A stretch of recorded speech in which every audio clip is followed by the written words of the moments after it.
Hello दोस्तों, स्वागत है आपका हमारे यूट्यूब चैनल लविसा क्लासेस में। आज मैं आपको 2 दिसंबर के करंट अफेयर्स और साथ ही में स्टैटिक जीके के नोट्स करवाने वाली हूँ। तो आप इस क्लास में लास्ट तक बने रहना, जिससे कि आप अपनी तैयारी को और बेहतर कर सको। तो चलिए शुरू करते हैं इसी के साथ अपना क्वेश्चन नंबर 1। मातृ मृत्यु दर 2014-16 से 130 से घटकर कितनी हो गई है 2018-20 में? तो ये हो गई है 97, जो कि काफ़ी अच्छा सुधार हुआ है। और मातृ मृत्यु दर जो MMR, ये क्या होती है? ये 1 लाख जीवित बच्चों पे इसको काउंट किया जाता है। 1 लाख जीवित बच्चों पर जो 1 वर्ष में मातृ मृत्यु दर होती है, इस पे जो है इसको काउंट किया जाता है। 2016 से 14-16 से घटकर कितनी हो गई है ये? 97। सर्वाधिक कहाँ पे है? असम में 195। और न्यूनतम कहाँ पे है? तो ये है केरल में। और इसमें सुधार आने का कारण है कि क्योंकि आजकल जो है पोषण स्तर भी बहुत अच्छा हो गया है, इसलिए भी इसमें सुधार आया है। और आजकल जो है डिलीवरी अधिकतर जो हॉस्पिटल में होती है, इसको लेके भी इसमें काफ़ी सुधार आया है। चलिए देखते हैं जनगणना 2011 के इम्पोर्टेंट पॉइंट। एकमात्र वृद्धि की बजाय कमी वाला राज्य ये नागालैंड है। लिंगानुपात सर्वाधिक केरल और न्यूनतम हरियाणा। जनघनत्व में सर्वाधिक बिहार का है और न्यूनतम है अरुणाचल प्रदेश का। और याद भी रखना इसका कितना है? 17। साक्षरता में सर्वाधिक साक्षरता वाला जिला कौन सा है? राज्य कौन सा है? तो ये है केरल और न्यूनतम वाला है बिहार। जनसंख्या सर्वाधिक उत्तर प्रदेश में है और न्यूनतम है सिक्किम में। चलिए देखते हैं नेक्स्ट क्वेश्चन। सेबी द्वारा BSE का जो मुख्य कार्यपालक अधिकारी है, किसे नियुक्त किया गया है? तो ये नियुक्त किया गया है सुंदर रमन राम मूर्ति को नियुक्त किया गया है। BSE बॉम्बे स्टॉक एक्सचेंज, इसकी स्थापना हुई थी 1875 में। और ये एशिया का जो है सबसे पुराना स्टॉक एक्सचेंज है, जिसका हेडक्वार्टर कहाँ पे है? ये है मुंबई में। इसका सूचकांक क्या होता है? ये होता है सेंसेक्स। सेबी की पहली महिला अध्यक्ष कौन बनी है अभी? तो ये अभी है माधवीपुरी बुच। और भारत में 2 स्टॉक एक्सचेंज है, बॉम्बे स्टॉक एक्सचेंज और नेशनल स्टॉक एक्सचेंज। इसको कंट्रोल करता है SEBI, security exchange board of India इसको कंट्रोल करता है। चलिए इस क्वेश्चन के इम्पोर्टेंट पॉइंट देखते हैं। निफ्टी सूचकांक NSE नेशनल स्टॉक एक्सचेंज द्वारा जारी होता है। ये जो इसका नेशनल स्टॉक एक्सचेंज है, इसका सूचकांक कौन सा होता है? निफ्टी। राकेश झुंझुनवाला, इनका संबंध किससे है? तो इनका संबंध है बुक बुल ऑफ इंडिया से इनका संबंध है। और इन्होंने जो है आकाशा एयरलाइंस की भी शुरुआत की थी, आकाशा एयरलाइंस को स्थापित किया था। भारतीय प्रतिभूति और विनिमय बोर्ड सेबी जो है, इसका अब अध्यक्ष कौन है? पहली महिला अध्यक्ष तो ये है माधवीपुरी बुच। इसकी स्थापना, इसको जो वैधानिक दर्जा मिला था, ये मिला था 1992 के एक्ट से। सारथी ऐप किसने लॉन्च की है? तो ये सेबी द्वारा लॉन्च की गई है। क्वेश्चन नंबर 3, अंतर्राष्ट्रीय लूसो महोत्सव का आयोजन कहाँ पे किया गया है? तो ये किया गया है गोवा में। और लूसोफोन क्या होता है? पुर्तगाली भाषा में बोले जाने वाले देशों का समूह होता है लूसोफोन। और इसका आयोजन किया जाएगा 3 से 6 दिसंबर तक। उद्देश्य है इसका संस्कृति का प्रसार करना, इसका उद्देश्य है। और ये किसके द्वारा इसको जो है आयोजित किया जाएगा? विदेश मंत्रालय और साथ में भारतीय सांस्कृतिक संबंध परिषद द्वारा इसको आयोजित किया जाएगा। मणिपुर का फेस्टिवल कौन सा है? संगाई फेस्टिवल मणिपुर का है। कर्नाटक कंबाला दौड़ है कर्नाटक की। और असम में अम्बुबाची का मेला लगता है कामाख्या माता मंदिर में। इम्पोर्टेंट पॉइंट, गोवा को अलग से भारत का अलग से राज्य का दर्जा कब मिला था? तो आपको पता होगा कि जो गोवा है ये पुर्तगाल का उपनिवेश रह चुका है। और ये आज़ाद हुआ था 1961 में पुर्तगालियों से। और इसको जो है भारत का अलग से राज्य का दर्जा मिला था 1987 में 56वें संविधान संशोधन द्वारा। सिग्मो फेस्टिवल ये गोवा में मनाया जाता है। सरहुल फेस्टिवल ये झारखंड का है। हर घर जल वाला प्रमाणित पहला राज्य कौन सा है? तो ये गोवा है। जबकि जिला कौन सा है? तो ये है Burhanpur Madhya Pradesh. International film festival of India, इसका आयोजन कहाँ पे हुआ है? तो ये गोवा में होता है और ये इस बार 53वें नंबर का था। रेबिस मुक्त पहले राज्य कौन सा है? तो ये भी गोवा है। क्वेश्चन नंबर 4, भारत द्वारा G20 की सम्मेलन की अध्यक्षता 2023 में कहाँ पे की जाएगी? कौन सा संस्करण है इसका इस बार? तो यह है 18वां संस्करण और इसकी बैठक होंगी अपने भारत की नई दिल्ली में जो G20 है इसकी 2023 में बैठक होंगी। और जो है भारत 1 दिसंबर से इसका अध्यक्ष बन गया है भारत। और 17वां जो संस्करण था 2022 में, इसकी अध्यक्षता की थी इंडोनेशिया ने। कहाँ पे हुई थी इसकी बैठक? बाली, इंडोनेशिया में। और साथ ही में जो है विश्व के 75% व्यापार इसमें सम्मिलित होते हैं और 2/3 जो जनसंख्या है G20 में शामिल है। G20 इसकी स्थापना हुई थी 1999 में, इसका निर्माण किया गया था। इसमें जो है विकसित देश और विकासशील देश दोनों शामिल है। इसमें जो है 19 देश शामिल है और साथ ही में यूरोपियन यूनियन शामिल है जिसका हेडक्वार्टर है ब्रुसेल्स, बेल्जियम में। और जो ये G20 है इसका कोई भी हेडक्वार्टर नहीं है, ये भी याद रखना। इसकी 2023 में भारत द्वारा थीम रखी गई है one earth one family one future. इसका जो है संस्कृत में इसको बोलेंगे वसुदैव कुटुम्बकम। क्या बोलेंगे? वसुदैव कुटुम्बकम। शेरपा के रूप में कौन है इसमें? तो ये है अमिताभ कांत जो कि नीति आयोग के CEO है। इम्पोर्टेंट पॉइंट, G7 2022 की अध्यक्षता कौन कर रहा है? जर्मनी। ब्रिक्स 2022 की अध्यक्षता जो कि 4थे नंबर की थी, इसकी अध्यक्षता की है चीन ने। बिम्स्टेक 2022 की ये कोलंबो, श्रीलंका में हुई है इसकी बैठक। G20 2023 इसमें शेरपा कौन है भारत के? तो ये है अमिताभ कांत। संघाई सहयोग संगठन SCO इसकी जो है 2022 में कहाँ पे बैठक हुई है? ये समरकंद, उज्बेकिस्तान में। G20 की फर्स्ट भारत में बैठक कब हुई थी? तो ये हुई थी उदयपुर, राजस्थान में। उदयपुर को झीलों की नगरी भी कहते हैं। भारत की तरफ से UNSC की मासिक अध्यक्षता किसके द्वारा जारी की जाती है या किसके द्वारा इसकी अध्यक्षता की जाएगी? तो ये की जाएगी रुचिरा कंबोज द्वारा जो कि UNO में अभी भारत की स्थायी प्रतिनिधि है। चलिए देखते हैं UNO के बारे में। इसकी स्थापना हुई थी 24 अक्टूबर 1945 को।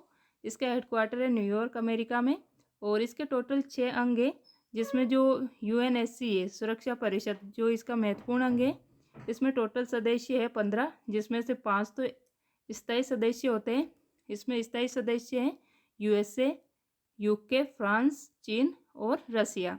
इन 5 देशों को जो है वीटो पावर मिली हुई है, इनको मना करने का अधिकार है। जबकि 10 देश है वो अस्थायी है और अपना भारत भी अस्थायी देशों के सदस्य में है इसके अंदर। और इसका कार्यकाल रहता है इसके अध्यक्ष का, अस्थायी अध्यक्ष का 2 वर्ष का। और भारत इस बार जो है 2021 में भारत ने जो है 8वीं बार अध्यक्षता की थी और इस बार जो है दिसंबर से इसकी अध्यक्षता भारत को मिल गई है। और इसमें स्थायी प्रतिनिधि कौन है भारत की? तो यह है रुचिरा कंबोज। और भारत का मुद्दा क्या रहने वाला है इसमें? तो ये रहने वाला है कि वैश्विक आतंकवाद को ख़त्म करना इसका मुद्दा रहने वाला है। चलिए देखते हैं इंपॉर्टेंट पॉइंट। विश्व की लघु संसद किसे कहते हैं? तो ये कहते हैं संयुक्त राष्ट्र महासभा को। इसकी फर्स्ट महिला अध्यक्ष कौन थे? विजय लक्ष्मी पंडित। वर्तमान में कौन है? अब्दुल्ला साइद। यूरोपियन यूनियन इसका हेडक्वार्टर कहाँ पे है? ब्रुसेल्स, बेल्जियम में। और नाटो का हेडक्वार्टर भी ब्रुसेल्स, बेल्जियम में ही स्थित है। अंतर्राष्ट्रीय न्यायालय इसका हेडक्वार्टर कहाँ पे है? द हेग, नीदरलैंड में। कहाँ पे है? द हेग, नीदरलैंड में। और कुल न्यायाधीश कितने हैं इसमें? तो ये होते हैं 15 और इनका कार्यकाल रहता है 9 वर्ष का। संयुक्त राष्ट्र इसमें फर्स्ट महासचिव कौन थे? ये थे ट्रिग्वेली जो कि नॉर्वे के हैं। और नॉर्वे की राजधानी क्या है? ये है ओस्लो। वर्तमान में संयुक्त राष्ट्र के हेड कौन है अभी? महासचिव तो ये है एंटोनियो गुटेरेस जो कि पुर्तगाल के रहने वाले। इंटरपोल अंतर्राष्ट्रीय पुलिस इसकी 90वीं बैठक 2022 में इसकी अध्यक्षता भारत कर रहा है और इसकी बैठक हुई है नई दिल्ली में। क्वेश्चन नंबर 6, RBI द्वारा खुदरा डिजिटल रुपये लॉन्च किया गया है, इसका नाम क्या है? तो इसका नाम है ई रुपी R। इसको ऐसे भी लिखा जाता है, इसका मतलब होता है इलेक्ट्रॉनिक रुपये रिटेल। रिटेल मतलब होता है खुदरा क्षेत्र में इसको लॉन्च किया गया है। 4 शहरों में पायलट प्रोजेक्ट के द्वारा इसको शुरू किया गया है, जिसमें 4 शहर कौन कौन से होंगे? मुंबई, दिल्ली, नई दिल्ली, बेंगलुरु और भुवनेश्वर। चारों शहरों के आप नाम याद रखना कि इसको जो है कहाँ पे शुरू किया गया है। और इसका वितरण जो है 8 बैंकों द्वारा इसका वितरण किया जाएगा और जो डिजिटल वॉलेट है इसके रूप में इसका संग्रहण किया जाएगा। वर्तमान में जितने भी मूल्यवान वर्ग के रुपए हैं उनको डिजिटल रुपए में कन्वर्ट किया जाएगा, संग्रहण करके रखा जा सकेगा। इम्पोर्टेंट पॉइंट, चलिए आरबीआई के बारे में देखते हैं। इसकी स्थापना हुई थी 1934 के एक्ट द्वारा 1 अप्रैल 1935 को, और इसका जो है यंग हिल्टन आयोग के द्वारा इसकी स्थापना की गई थी। राष्ट्रीयकरण हुआ था इसका 1 जनवरी 1949 को। फर्स्ट गवर्नर थे इसके ऑस्मोन स्मिथ और फर्स्ट भारतीय गवर्नर थे इसके सीडी देशमुख। वर्तमान में गवर्नर है इसके कौन? शक्तिकांत दास। कौन है? शक्तिकांत दास। और इसका लोगो पे क्या बना हुआ है? तो ताड़ का वृक्ष plus royal Bengal tiger. Repo rate, policy rate या नीतिगत रेट दर जिसे कहते हैं, ये बढ़ने पर जो है ये बढ़ने पर महंगाई को कंट्रोल करना होता है। ये बढ़ती है तो महंगाई कंट्रोल होती है। 2022-23 में क्या होता है? इसको बढ़ाने पर जो है महंगाई कंट्रोल होती है। 2022-23 में डिजिटल परिसंपत्तियों के स्थानांतरण पर टैक्स कितने % लगेगा? तो ये लगने वाला है 30%। क्वेश्चन नंबर 7, हेमजेनिक्स दवा जो कि दुनिया की सबसे महंगी दवा है, इसकी एक खुराक लगभग कितने रुपए की पड़ती है? तो ये पड़ती है $25 लाख, जो कि लगभग 29 करोड़ रुपए के आसपास इसकी कीमत है। और इसका निर्माण किया गया है CSL बेरिंग कंपनी द्वारा इसको जो है बनाया गया है। इसका कार्य रहता है, ये क्या काम करती है? हीमोफीलिया जो बी रोग है इसके निवारण में इसका काम आता है। हीमोफीलिया रोग क्या होता है? इसमें जो है रक्त का धक्का नहीं जमता है और ये एक आनुवांशिक रोग है और इसके लिए जो जिम्मेदार होता है वो होता है फैक्टर 9। और इसी के इलाज के लिए जो फैक्टर 9 है, इसी के लिए जो है हेमजेनिक्स जो दवा है इसी के लिए इसका निर्माण करेगी। जो मतलब जब रक्त का थक्का नहीं जमेगा तो जो हेमजेनिक्स दवा है वो फैक्टर 9 को ही इसका निर्माण करने में यूज़ लिया जाएगा। मंकी पॉक्स जो कि नाइजीरिया की स्थानिक बीमारी है, इसका अभी WHO द्वारा जो नया नाम रखा गया है वो क्या रखा गया है? तो ये रखा गया है एम पॉक्स द्वारा। और ये नाम जो है इसका सुझाव दिया था रेजो संगठन द्वारा, इसका नाम का सुझाव दिया गया था। एड्स दिवस कब मनाया जाता है? तो ये मनाया जाता है प्रतिवर्ष 1 दिसंबर को और इसका वायरस होता है HIV। सर्वाइकल कैंसर जो कि गर्भाशय का कैंसर होता है, इसका वायरस का नाम क्या है? Human papilloma virus HPV। और इसकी वैक्सीन तैयार की है सीरम इंस्टीट्यूट ऑफ पुणे ने इसको जो है बनाया है। इम्पोर्टेंट पॉइंट, दुनिया की फर्स्ट वैक्सीन कौन सी बीमारी के लिए बनी थी? तो ये बनी थी चेचक स्मॉल पॉक्स की बीमारी के लिए बनी थी और इसको बनाया था एडवर्ड जेनर को और इसी के लिए जो है इनको चिकित्सा का पहला नोबेल पुरस्कार भी मिला था। शाही रोग किसे कहते हैं? हीमोफीलिया को शाही रोग के नाम से जानते हैं क्योंकि ये एलिजाबेथ जो महारानी एलिजाबेथ थी इनको हुआ था, इसलिए इसे शाही रोग भी कहते हैं। सर्वाइकल कैंसर जो कि गर्भाशय का कैंसर होता है, इसका निर्माण, इसकी वैक्सीन का निर्माण किसने किया है? तो ये किया है सीरम इंस्टीट्यूट पुणे ने। वर्णांधता, कलर ब्लाइंडनेस, ये एक आनुवांशिक रोग है, इसमें जो है इंसान कलर में डिफरेंट नहीं कर पाता है। हेपेटाइटिस रोग, इसका संबंध किससे होता है? इससे हिफेट मतलब होता है लीवर, इसमें जो है लीवर खराब हो जाता है हेपेटाइटिस रोग में। क्वेश्चन नंबर 8, व्यापार उत्कृष्टता पुरस्कार 2022, इसका जो है बेस्ट टेक्नोलॉजी पहल का पुरस्कार किसे दिया गया है? तो ये दिया गया है मंथन प्लेटफॉर्म को। इसका कार्य रहेगा कि सहयोग करना, इसका कार्य रहेगा किस किस क्षेत्र में सहयोग करना इसका कार्य रहेगा?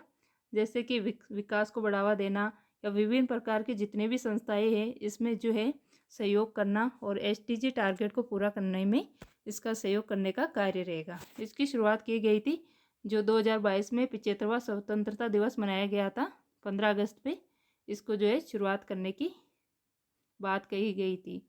इम्पोर्टेंट पॉइंट, खाद्य उत्कृष्टता केंद्र ये दिल्ली में स्थित है। सर्वाधिक FDI भारत में किसके द्वारा आती है, तो यह आती है सिंगापुर के द्वारा सर्वाधिक। अर्थशास्त्र में फर्स्ट भारतीय जिनको नोबेल पुरस्कार मिला था, तो ये थे अमर्त्य सेन। इनको 1991 में जो है अर्थशास्त्र में फर्स्ट नोबेल पुरस्कार मिला था। किसके लिए? लोक कल्याणकारी राज्य की स्थापना के लिए। क्वेश्चन नंबर 9, सुदर्शन प्रहार जो अभ्यास है ये कहाँ पे हुआ है? तो ये हुआ है, ये किया गया है सुदर्शन चक्र कोर के द्वारा इसको जो है आयोजित किया गया है। और आयोजन हुआ है इसका आयोजन हुआ है राजस्थान के जो रेगिस्तान है यहाँ पे इसका आयोजन किया गया है। उद्देश्य है इसका नई तकनीक को जो है उपयोग में लाना और तीनों विंग्स में तालमेल बढ़ाना इसका उद्देश्य है। डस्टलिक युद्धाभ्यास ये होता है इंडिया उज्बेकिस्तान। वज्र प्रहार इंडिया यूएसए। खंजर India Kyrgyzstan. Important point, Varun 2022 इसका आयोजन जोधपुर राजस्थान में हुआ है इंडिया और फ्रांस के मध्य। पिच ब्लैक और काकाडू युद्धाभ्यास ये हुए ऑस्ट्रेलिया में। रिम्पेक 2022 ये हवाई द्वीप यूएसए में हुआ है। भारत की तरफ से इसमें आईएनएस सतपुड़ा शामिल हुआ है। मालाबार 2022 इसका आयोजन जापान में हुआ है और इसमें जो शामिल देश है वो है भारत, जापान, ऑस्ट्रेलिया और यूएसए। और इन्हीं चारों देशों का एक संगठन है क्वाड। इसी क्वाड की जो है मालाबार एक्सरसाइज होती है जिसमें भारत, जापान, ऑस्ट्रेलिया और यूएसए शामिल है। वज्र प्रहार ये भारत और यूएसए के मध्य होती है। ध्रुव गॉर्जियन ये जापान के साथ होती है भारत की। सिलिनॉक्स श्रीलंका के साथ। संप्रीति भारत बांग्लादेश और बंगो सागर भी भारत बांग्लादेश। क्वेश्चन नंबर 10, किस देश द्वारा पहली बार भारतीय परिवहन क्षेत्र में निवेश करने का जो है समझौता किया है? तो ये किया है साउथ कोरिया ने जो है भारत के साथ पहली बार परिवहन क्षेत्र में निवेश करने का समझौता किया है। जो नागपुर मुंबई एक्सप्रेस वे है इसका टोल कलेक्शन को बेहतर करने के लिए जो है भारत ने साउथ कोरिया के साथ समझौता किया है। और साउथ कोरिया ने पहली बार जो है भारत के परिवहन क्षेत्र में निवेश कर रहा है। लगभग 245 अरब कोरियाई योन ये इसमें लगाने वाला है, जो कि यहाँ की फंड एजेंसी है आर्थिक विकास सहयोग कोष EDCF, इसके द्वारा इसमें फंड किया जाएगा। साउथ कोरिया और नॉर्थ कोरिया और साउथ कोरिया के मध्य सीमा कौन सी अक्षांश रेखा बनाती है? तो ये बनाती है 38 डिग्री उत्तरी अक्षांश। इम्पोर्टेंट पॉइंट, थॉमस कप विजेता ये भारत है, जबकि उबेर कप विजेता कौन सा है? तो ये साउथ कोरिया। और ये दोनों कप जो है ये बैडमिंटन के कप है। भारत का पहला एलिवेटेड एक्सप्रेसवे ये द्वारका एक्सप्रेसवे है जो कि दिल्ली और हरियाणा में स्थित है। भारत का सबसे लंबा राष्ट्रीय राजमार्ग ये नेशनल हाईवे 44 है जिसका पुराना नाम क्या था? NH7। बुंदेलखंड एक्सप्रेसवे ये उत्तर प्रदेश में स्थित है, इसकी लंबाई है 296 किलोमीटर। क्वेश्चन नंबर 11, सीमा सुरक्षा बल BSF दिवस कब मनाया जाता है? तो ये मनाया जाता है 1 दिसंबर को और 2022 में इसका 58वां स्थापना दिवस मनाया गया है। ये तैनात होती है BSF बॉर्डर सिक्योरिटी फोर्स। कहाँ पे तैनात होती है? तो ये भारत पाकिस्तान की सीमा पर और भारत और बांग्लादेश की सीमा पर जो है ये तैनात होती है। और इसके द्वारा जो है ऑपरेशन शरद हवा भी चलाया जाता है। तो ये आज की अपनी क्लास थी। उम्मीद है कि आपको ये अच्छी लगी होंगी। अगर आपको ये अच्छी लगी है तो इसे प्लीज़ लाइक शेयर करना, और अगर आप इस चैनल पर नए हो तो इसे प्लीज़ सब्सक्राइब करके जाना, रिक्वेस्ट है। चलिए मिलते हैं इसी के साथ अगली क्लास में। अच्छे से पढ़ाई करते रहना।